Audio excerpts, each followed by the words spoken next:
There is one thing I do want to say about the push for an increase in wages to be able to match inflation to deal with the cost of living crisis, which is what people like Mick Lynch and Eddie Dempsey have said a lot on recently, right? There's all this talk about the fact that inflation has come on board because of an increase in the supply shock, which has then put prices up. And then there's been talking about what are the causes of inflation. Other than that, is it profit? Is it wages? What will the impact of rising wages be coming in future? Right? This has been a huge, huge topic. There's an incredibly famous clip actually at this point in time, which is Eddie Dempsey on Jeremy Vine, I think it is, arguing with Anne Widdecombe about workers' wage packets. And Whitaker makes the point, right, that if workers' wages increase with inflation or above inflation, it leads to a wage price spiral in which companies' profits being impacted by um, the more of their gross margins that have to get paid out to the workforce will lead them to put up prices to be able to recruit more money, to be able to maximize their profits, as is their fiduciary responsibility. Now, Eddie Dempsey responds by saying this is just a three-card trick, as he puts it, to try and keep workers' wages low and deliberately to depress it, right? Which is kind of half true, right? So I'm going to title this video in a really clickbaity way. So please, if you're watching this and you're going to the comments saying, I can't believe you're being such a right-wing neoliberal piece of shit, please, please wait until the end of the video before you leave your comment. So please do hear me out, right? Because I think there is some truth to what Anne Widdecombe is saying here. In that, as I've said multiple times in the stream on my channel already, the system is explicitly designed within capitalism to not favour workers, right? That's explicitly how it works. Because these companies have an explicit responsibility to their shareholders to maximise profit margins, if they have any excuse to put prices up and to further increase a wage price spiral to protect their profit margins at the expense of workers, they have to do that, right? They have to and will do that.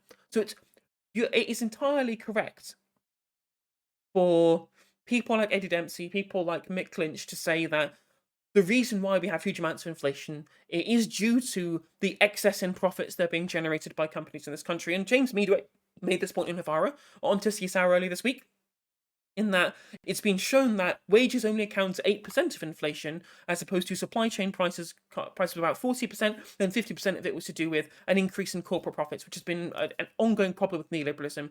There's huge studies showing that trickle-down economics doesn't work, it just gets hoovered up by the top of the economy even more so. So that is true, that is true.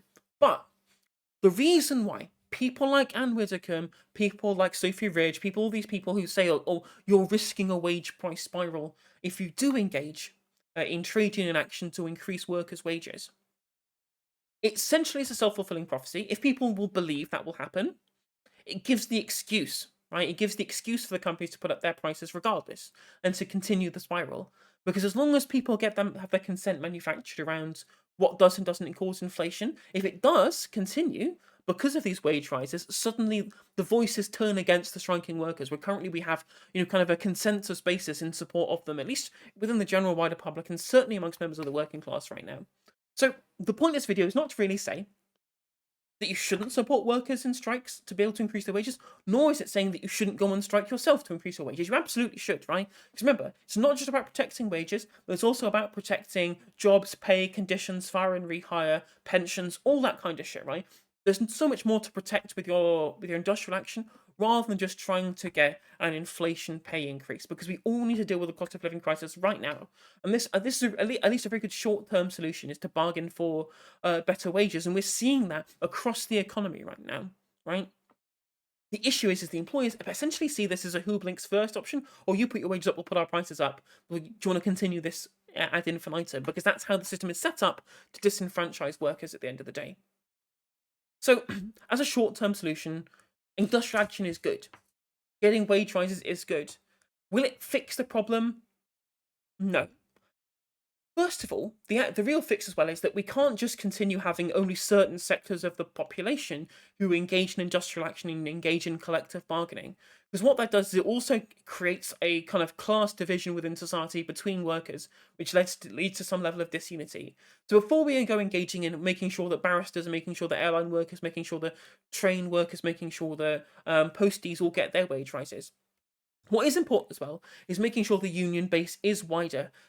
Private institutions, well, they should all get um, access to union representation. Everyone should collectively bargain. Our union density is only around 25%. In Nordic countries where we don't see this huge disparity between the amount people get paid and the amount of profits in these large corporations, in these social democratic countries, that differential is much lower because they have so much higher union density.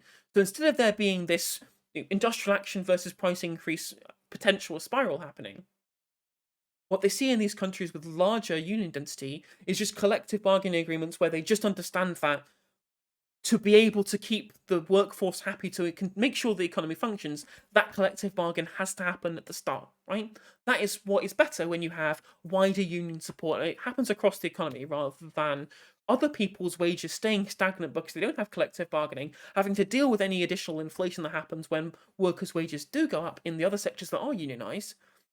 They get even worse off by comparison, and that turns support away from the union. So the first step is you need higher union density. That is a bigger fix as well, because it also leads to the possibility of general strikes. It leads to more ability for them to deal with entire sectors. We get sectoral bargaining rather than bargaining with individual companies, right? So, for example, you look at countries like Denmark, where the union that represents cleaners, they don't just negotiate with individual cleaning companies; they negotiate with the cleaning sector, right? So there is already some collectively bargained minimum wage across an entire sector so that people don't get divided amongst who's unionised and who isn't, especially when the union density is so high.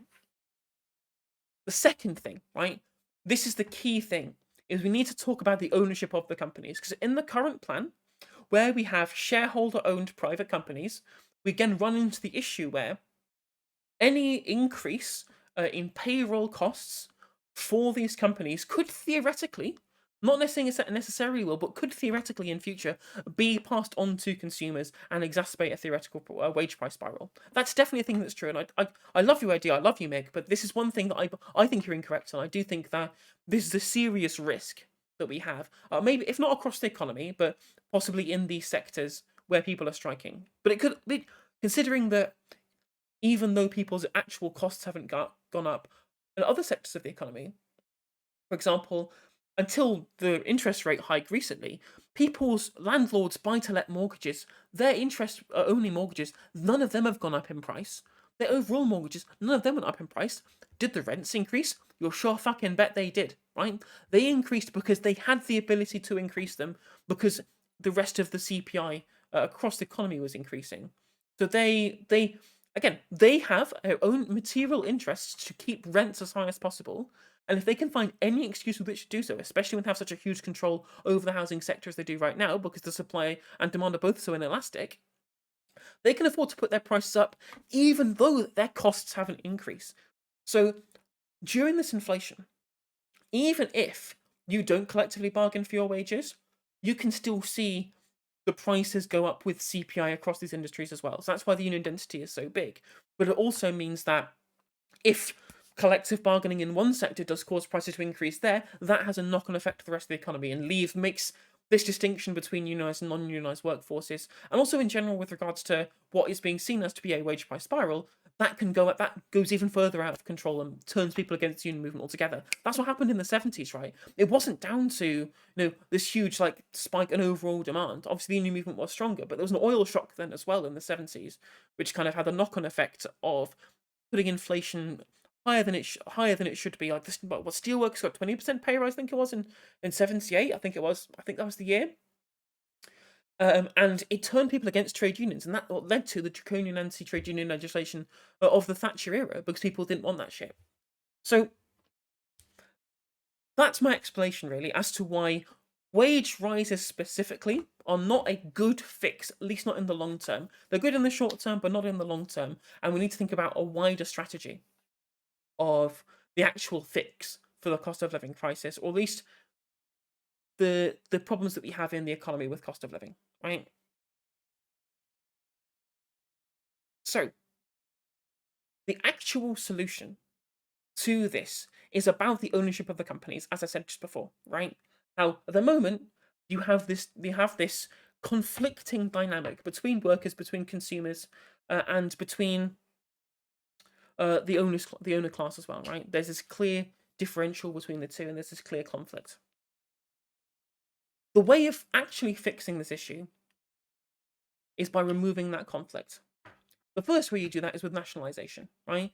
So not only have I made on this channel, I've made the case for nationalization based upon market dynamics. I've made the case around the idea that when you look at the inelastic demand for things like energy and for things like housing, you can't live without energy, you can't live without housing. The demand curve stays doesn't really depend as much on the supply. So essentially, the prices can be charged whatever they want because people need to have access to them. That's what's allowed Centrica. That's what's allowed BP. So it allowed Shell to make huge profits, huge shareholder dividends being paid out year upon year, seeing what some companies quadrupled their overall profits off the backs of the extra money that we pay, despite the fact that because of the issues with the Ofgem as a regulator, oil actual kind of crude prices haven't increased that much, but our costs have spiraled out of control. Because they can. Because they have to be able to maximize profits. If they don't maximize profits, people who run the companies, the CEOs, they just get fired by the shareholders, right? If they operated with a minimum of the milk of human kindness, they'd be gone, because suddenly the shareholders aren't getting what they paid for with their share ownership. This is a systemic issue at the heart of what happens with these companies, right? If there's perfect market feedback in an elastic market, that's not much of an issue because they still have to put their price point where is best for both consumer and shareholder. But the point at which consumers are, their interaction with this market is necessary for their own survival, like with housing, like with energy, that completely breaks down, and suddenly they can just charge what they want because they have to, because the shareholders need to maximize profits. So you need to change the ownership. Look, just you see the difference between EDF in France and energy prices over here. Our bill's going up by 70 odd percent. In France, capped at 4%. Hey, thank you for the follow, Rainstorm. Thank you. Welcome to the Justice stream. In that, EDF is run by the people, run by the government on behalf of the people, right? So they have the power to keep the prices where they want to be. They have the power to decide, how much of that turns into work remuneration and where all of the profits go, and also the direction of the company as well, right? They can change that to be a more green-centered economy, which we need to do, right? To control energy prices, we need to become more self-sufficient with energy, which involves a more green energy sector.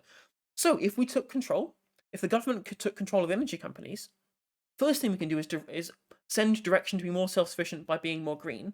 We'd be able to cap prices in accordance with the needs of the people, because again, at the end of the day, the government has to act within the purview of the needs of the people, whereas Centrica and BP, they don't have to give a shit about you. They won't give a shit about you. It is within their interests not to give a shit about you. Whereas the government, if they stop acting in your interests, you can vote them out, right? It's not perfect. I'm not saying it's perfect, but it's better, right? Because it removes the need for these companies to then mitigate any rise in wages with an increase in prices theoretically, right? So wage rises, good solution in the short term, but the long term, we have to look at nationalisation for this industry. It's the perfect solution, and as far as I'm concerned, the only solution. And you look at the difference in here and France, the reason why it's different is because the French they know when they've taken too much shit. They go out and protest. They go out and demonstrate. They make a noise if the energy company would have put up prices higher than that. And they use that, the power of protest, the power of civil unrest, the power of collective action, to maintain their standard of living through essentially a large-scale collective bargaining, right? We'll shut down the country, we'll shut down the streets, we will go out and protest unless you cede to the demands that we have as a general public. And the government aren't scared because we don't do that. So neither party thinks that nationalisation is a good idea. And it's precisely that reason, right? So that's the first thing, which would protect us with these inelastic markets, will protect us from the cost of living crisis by taking things like energy, building into public ownership, things like the rail into public ownership, as we talked in that Mick Lynch segment before, and also things like more council houses, right, creating a bigger public housing sector. That will also help us be able to control these inelastic markets to make sure they work in the interest of the people rather than the interest of private shareholders, which, as we've seen previously as well. Hey, SVSV, thank you for the follow. Welcome to the Justice stream. which, as we've seen from looking at the shareholder breakdown of countries like Centrica, 80% of it is just institutional investors, right? These shareholders are getting paid out. It's not your mom and pop people with people's pension funds or anything like that. The vast majority of these shareholder dividends are getting paid out to people who are already fabulously wealthy, who don't need the fucking money, right?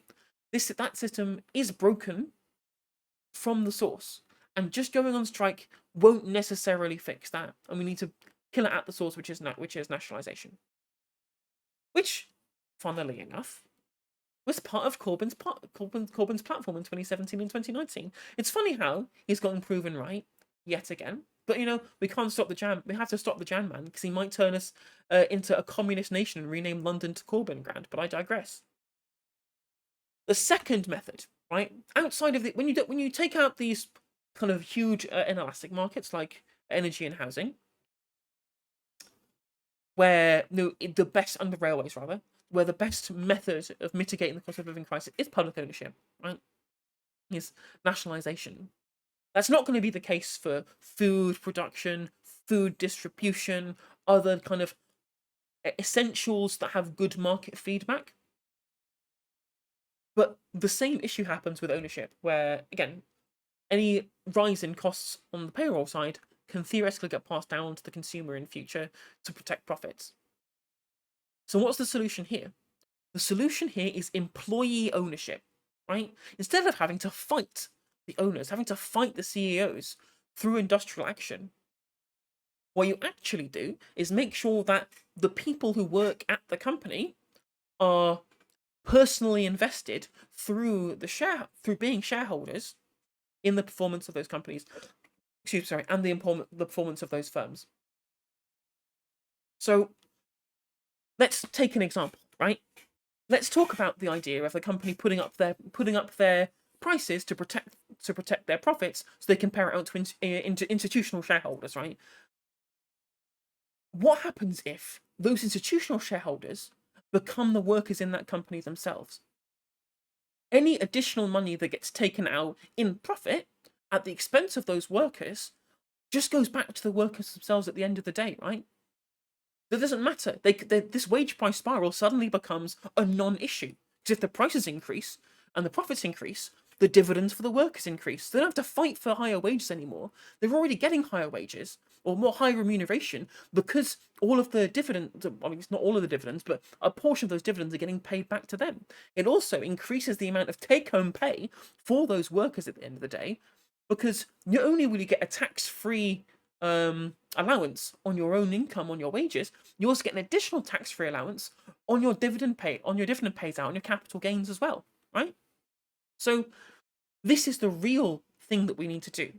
We need to make sure that the ownership of these companies is changed to being people who don't care about us and us ourselves, because we genuinely care about us, either whether it be from the government owning it collectively on our behalf and then acting democratically at the behest of the public in general, or we have to put the employees as owners of these companies so that the overall incentive structures of the actions of these companies has to be done in accordance with the wishes of the workers at the end of the day, right?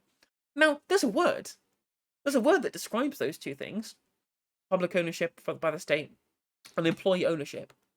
That's socialism, right? Socialism was when government do stuff. I mean, if you change the whole economy to be this, then it would be socialist. But it may not be socialism in the stricter sense. It may not be worker ownership of the means of production. But it is at least a socialist policy, which, again, funny that you mention no justice. It's very funny that you mention employee ownership of companies through shareholder dividends, right? And it's funny that you mention public ownership by the government of these energy companies, because as well as the nationalisation being a Corbyn policy from 2017 and 2019, would you look at that? The Inclusive Ownership Fund was a policy that Labour floated in 2017, where companies with more than 500 members or 500 staff would have to give a portion of their shares over to the people who worked at the company. Wouldn't you believe it? Corbyn proved right yet again, twice in one segment. Would you believe it if I told you that Corbyn was right yet again? He was right about nationalisation. He was right about council houses. He was right about the water companies. He was right about employee ownership, and he was right about free broadband.